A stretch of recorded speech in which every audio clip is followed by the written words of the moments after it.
Welcome back to the channel. If you're new here, my name is Philip and I'm a photographer based in the Midwest, and on this channel we talk about landscapes, nature, and traveling and how those go together.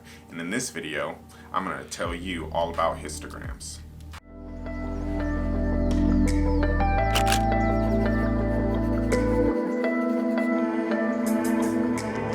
Okay, so let's start out by talking about what a histogram is. A histogram is a graph and a tool used by photographers to gauge the overall exposure for an image.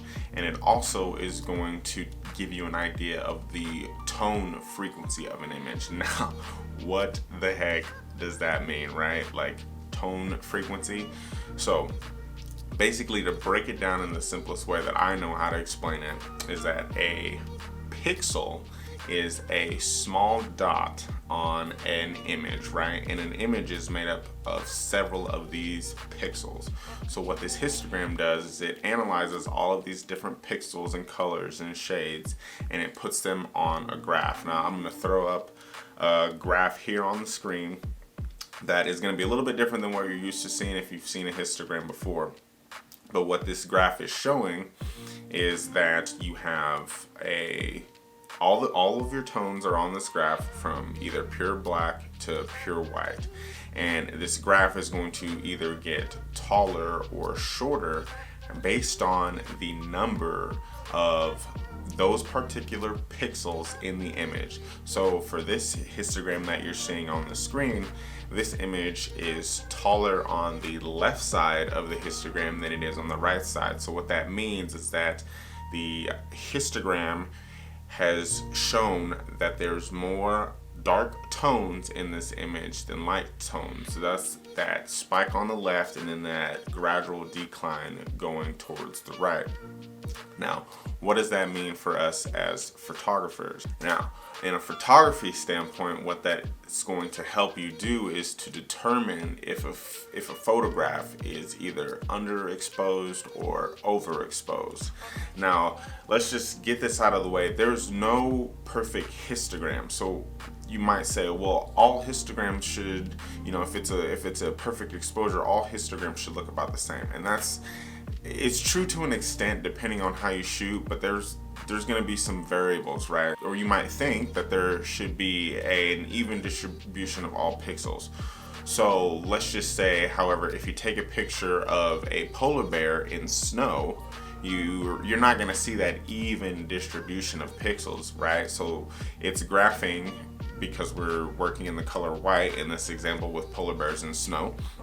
All of your pixels are going to register towards the right side of the histogram. Now, on the other side of that example, if you take a picture of a black cat against a black background, you can properly expose that image, but what's going to happen is that all of your pixels are going to shift over to the left side of that histogram because there's a predominant amount of black pixels in that histogram.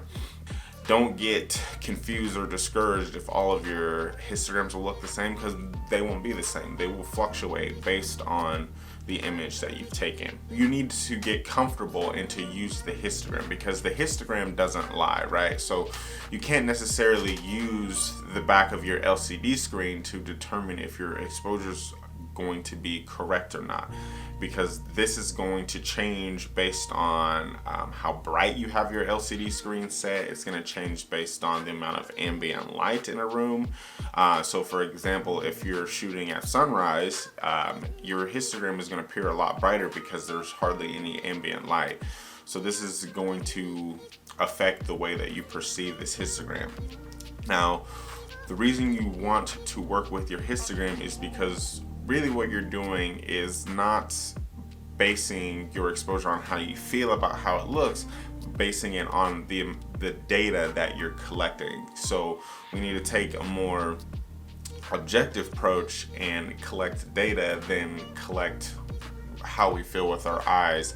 So that way you have more data to work with back in Lightroom when you get home. And that, to me, in the way that I shoot, is what's most important to me.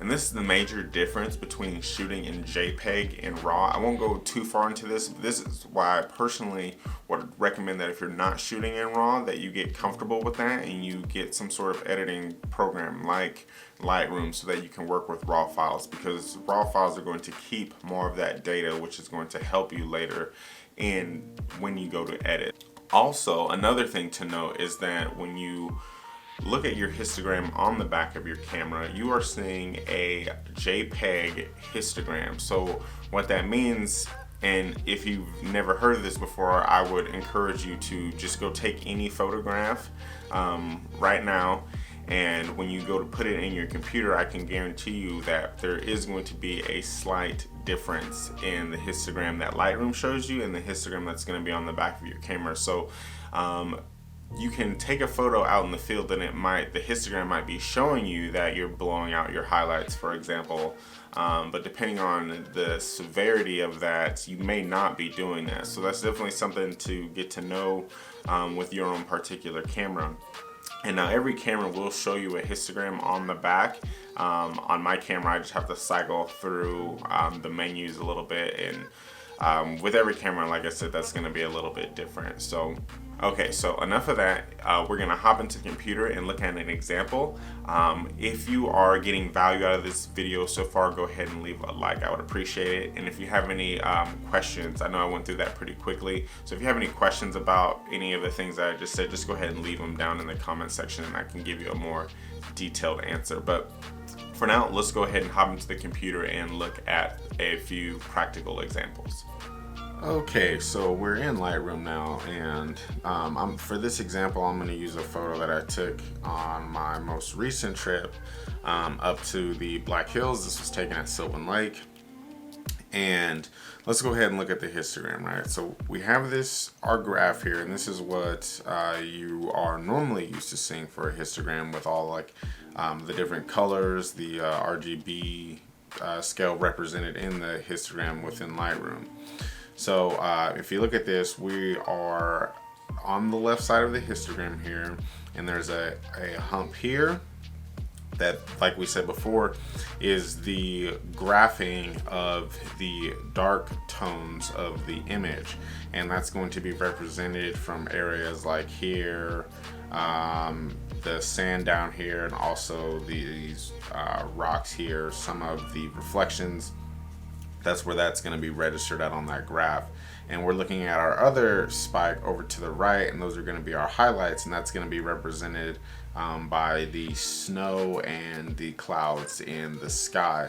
So we have a histogram that, once you break that down, you can look at your image and it makes sense as to why your histogram looks that way. Now, here in the middle of the image, you see we have this U shape, and what that U shape is going to do is tell us that there's a lot of contrast in our image. And I can show you this by, if I go to the contrast slider, I can up the contrast, and as you notice, that U shape will get more pronounced. And as the contrast increases, that U is going to spread out.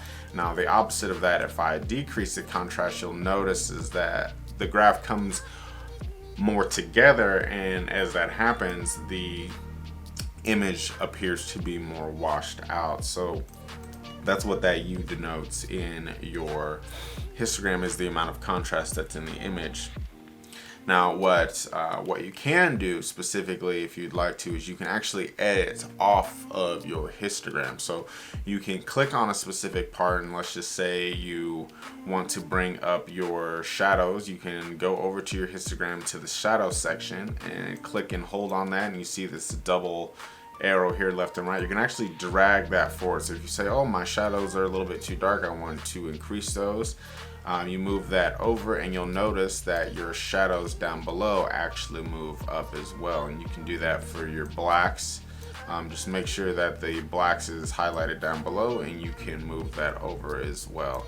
I hardly ever edit that way, but I mean, that is something that you can do. I mean, also you can do that with the highlights and move that over. The thing to denote here And like I said before, is that on the left side of the image, I don't have any spikes, and then on the right side of the image, there aren't any spikes. So what that basically is translating to is that I have full information. I can edit this in any way that I want to, and that's just personally the way that I expose for my photos. So as you'll notice here, to kind of further drive this point home, is that if I move my exposure over to the right, you can kind of see and adjust like how the histogram in Lightroom adjusts with you. So that's gonna push my histogram over to the right as my exposure increases.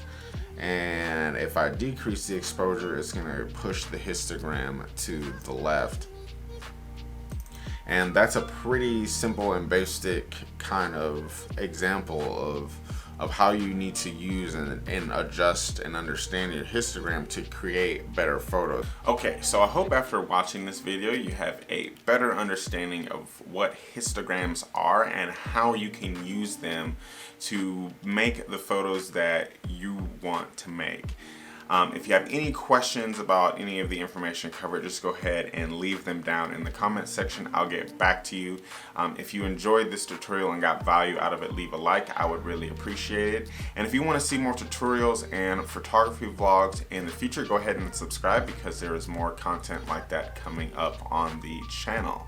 And as always, thanks for watching. Bye.